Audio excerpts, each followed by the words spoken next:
Namo Narayana. Welcome back. Today we are reading the Kundika Upanishad, which is fairly short, only a page and a half. I'm going to dive right in here. After studying the scriptures during the blemishless period of studentship in which he devotes himself to the service of the teacher, the Brahmacharan, with the permission of the teacher, shall marry a suitable wife. Then, at the end of the householder's life, he shall kindle the sacred fire for renunciation bravely, and perform a sacrifice lasting a day and a night, in which Brahma, etc., are the deities. Then, after dividing his property among his sons in the proper way, and giving up all sensory pleasures, he shall journey along sacred places as a vanaprastha, subsisting on air only, or on air and water only, or with the addition, in dire need of, approved bulbous roots and fruits. He shall find all worldly life in his person alone. He shall not allow his tears to fall on the ground when remembering his past comforts. How can a man in the company of his wife be said to have renounced worldly life?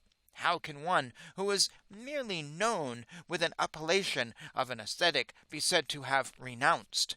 Hence he should purify himself first by renouncing the result of his deeds through self-control. Thereafter he may take to renunciation. One reaches the stage of forest life after having maintained the sacred fire as a householder.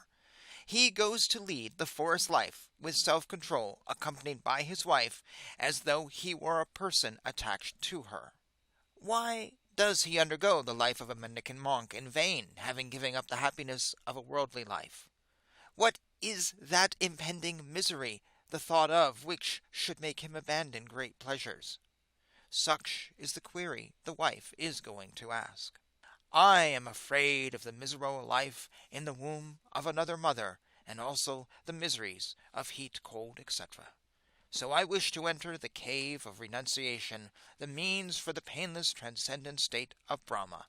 He should reply. Having renounced the sacred fire, he shall not return to it, even in mentally reciting the mantras pertaining to it. For the mantra pertaining to the sacred fire becoming extinct, that is, being incompatible with renunciation, shall be merged into the oncoming knowledge of Brahman.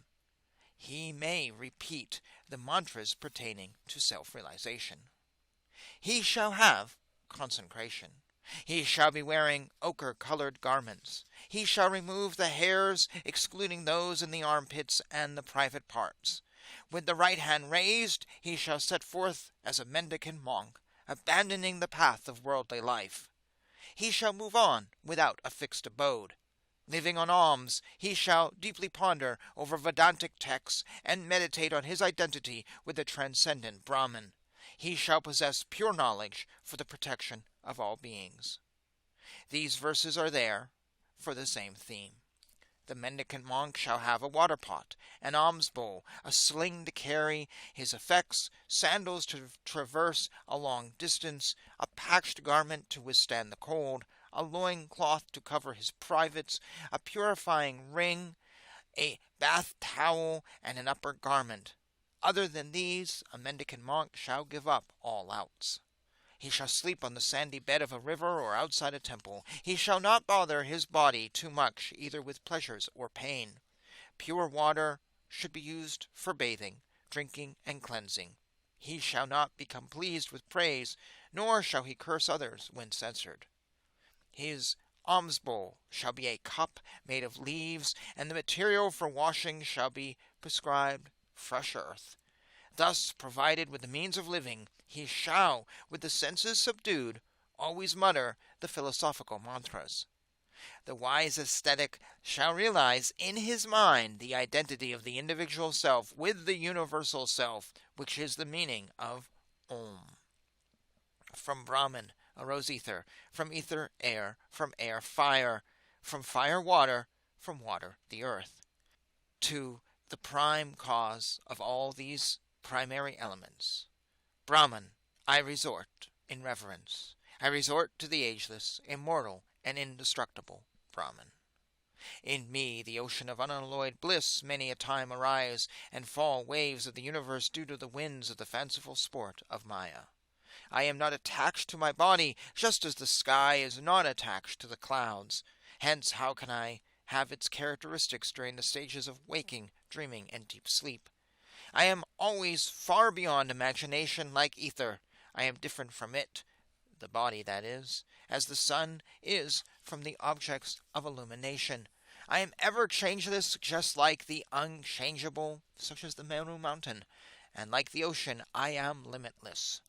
I am Narayana. I am the destroyer of the demon Naraka. I am Shiva, the destroyer of the 3 cities. I am the Purusha. I am the Supreme Lord. I am the indivisible consciousness, the witness of all. I am without a superior. I am devoid of I-ness and mine-ness, that being egotism and possessiveness. The ascetic shall, by the practice of yoga, bring together the prana and apana vital airs in the body. He shall place the palms of the 2 hands at the perineum, gently biting the tip of the tongue, thrust out to the extent of a grain of barley. Similarly, directing the eyes open to the extent of a black gram seed towards the ear, and the feet firmly resting on the ground, he shall now allow the ear to function and the nose to smell. Thus he accomplishes the union of the prana and apana vital airs. Therefore, the vital air passing through the kundalini and sushumna gets dissolved in the sahasrara chakra at the top of the head. Then the vision, the mind, vital air, and fire of the body reach the seat of Shiva and get dissolved. That is Brahman. That is the transcendent Brahman. That Brahman will be realized by the practice of yoga, which is facilitated by the acquisition of practice in previous births.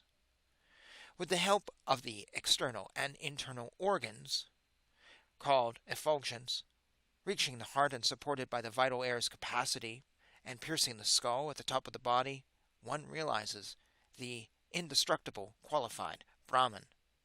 Those sages who attain the transcendent state in the skull at the top of their body never return to the worldly life, for they realize the lower as well as the higher Brahman. The attributes of objects seen do not affect the onlooker who is different from them. The attributes of a householder do not affect him who remains non-aligned, without any mental modification, just as a lamp which suffers no change by the objects revealed by it. Let me, the non-aligned sage, roll in water or on the ground. I am untouched by their characteristics, just as the ether in the pot is not affected by the attributes of the pot. I am free from the effect of activities and changes, devoid of any parts and form. I am without fancies. I am eternal. I am without a support, and I am devoid of duality. I am the form of all beings. I am the all. I am beyond everything and without a second. I am the one indivisible knowledge, and I am the compact bliss of the self, seeing everywhere the self, considering the self as without a second, enjoying the bliss of the self. I remain without reflections, walking, standing, sitting, lying or otherwise. The wise sage, delighting in the Atman, shall live as he wishes, fulfilling his duties, and on leaving the world will attain final liberation. And thus ends the Kundika Upanishad